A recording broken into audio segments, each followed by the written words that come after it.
बाजेको के गर्नुभयो प्याज बिक्री गर्ने ए बिक्री गर्नेलाई माथिबाट झाड्नु भयो हाम्रो बाजेले यो प्याज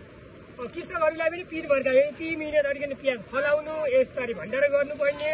यो बिक्री पनि हुँदैन के गर्नु यहाँ गाह्रो यस्तै छ इन्डियाको प्याज अनि खान्छन् नेपालको प्याज अब यो बाँकी रह्यो नेपाल कसरी उभो होला हो भारतबाट अरू ठाउँमा त्यो मल हालिकन बनायो के पो त्यो केमिकल हालिया प्याज खाएर त मान्छे रोगी हुने यहाँ आफ्नै गोठो मल हालेको आफ्नो बारीमा हावापानीमा फलाएको अर्ग्यानिक प्याज यो खाँदैन त्यो मान्छेले नबुझेर हो कि भेल्यु छैन नयाँ अनौठो कुरो छ यो नेताले नबुझिकन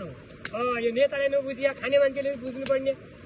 त्यो तलको त्यो केमिकल के रासायनिक पदार्थ हालिकन फलाएको अनि खाएर त त्यो रोगी हुनु दीर्घ रोगी यो आफ्नो गोठेमा हाली अर्ग्यानिक प्याज हेर्नु त कति चाहिँ वर्ष भित्र छ पुरै भण्डार बिक्री नभएर यो वर्ष प्याज हुने बेला कृषक यहाँ रोइरहेको छ सर गाउँघरमा अब यसो के एक गीत छ कि गीत जाओस् न अब गीत के गर्नु एक गीत न गरिबका नेताका ब्याङ्कौरा पैसा गरिबले खाना नै लुगा लाइनु परे छाडौँ बासाकी मान्न नै प्याज बेचिकन केही घर खर्च बेलुका साग टार्न हुन्छ कि भन्ने फुच्याएको थियो यहाँ अब पैसा जतिका काठमाडौँ चलाएले होइन ठाउँले पनि भेट्याउनु नि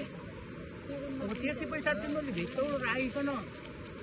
दुनियाँकन बाहाका नुन पनि आएन हात्तीहरू मेरो त बाहाकन नुन पनि आएन एकदमै हो मान्छेको अहिले यो मात्तडी लिकन काम बेचिकन नुन आनिकन बाहा आउँला भन्ने विचार छ बिक्री भए नुन आउँदो भयो इन्डियाको प्याज साह्रो आनिकन फलाफल जिल्लामा फालाफाल भयो होइन